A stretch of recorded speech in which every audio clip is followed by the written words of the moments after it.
के पारशिवनी तहसील के घाटरोना ग्राम सभा में नागरिकों ने अपनी आवाज बुलंद कर दी। सरपंच किशोर बेहुने के नेतृत्व में स्थानीय नागरिक महाजनको के कोल कन्वेयर प्लांट के सामने ठिया आंदोलन पर बैठ गए। मामला सिर्फ रोजगार का नहीं बल्कि 4 बड़ी मांगों का है और चेतावनी दी गई है कि अगर मांगे नहीं पूरी की तो तीव्र आंदोलन भी होगा। आइए जानते हैं इस आंदोलन की पूरी कहानी।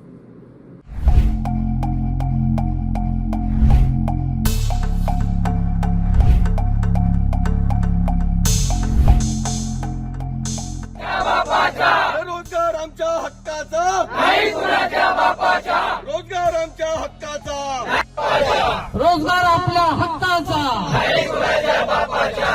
आता घाटरोना ग्राम सभा के नागरिकों का कहना है कि महाजेनको ने अपने कोल कन्वेयर प्लांट में स्थानीय युवाओं को रोजगार देने का वादा किया था।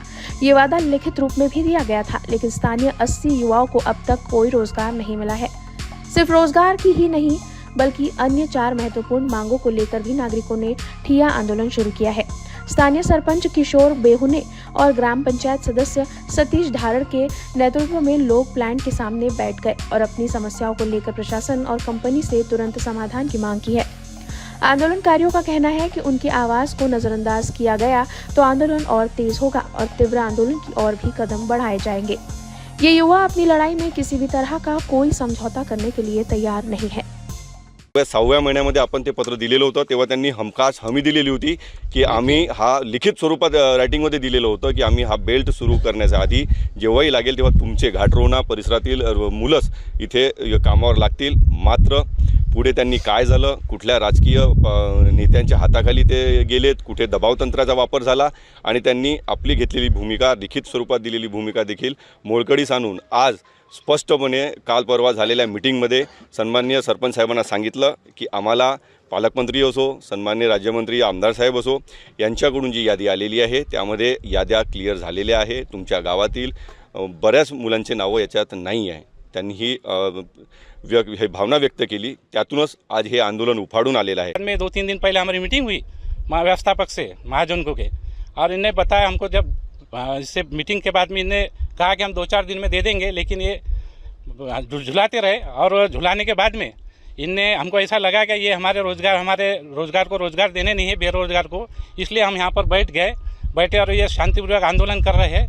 हमारी डिमांड यही है कि हमारे जो यहाँ पर गांव के जो बेरोज़गार है इनको यहाँ 80% रोज़गार मिलने को होना, और ये हमारी डिमांड है। ये इसलिए हमने यहाँ आंदोलन किया।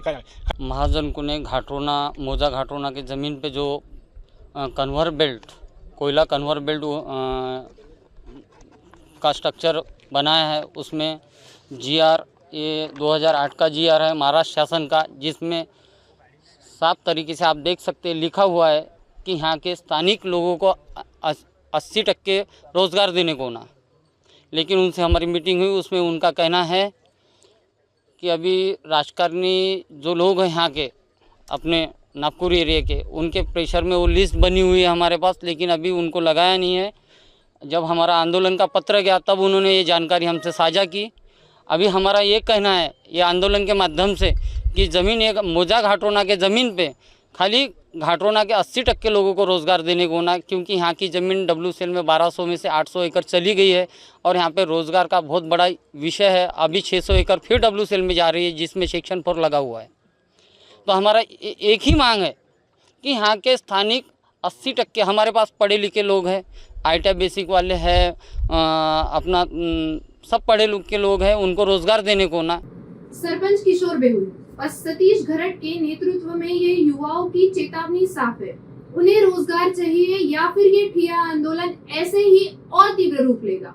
नागपुर की ये सड़कें अब सिर्फ आवाज नहीं, हक की पुकार सुनेगी।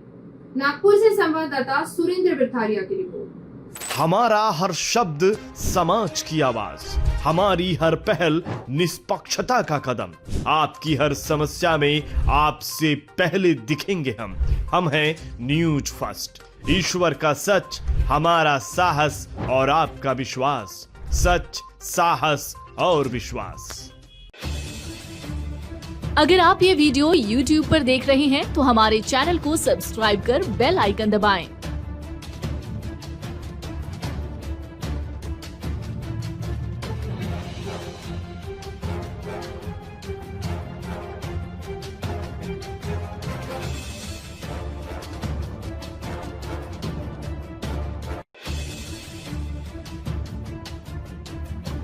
और फेसबुक पर देख रहे हैं तो हमारे पेज को लाइक करें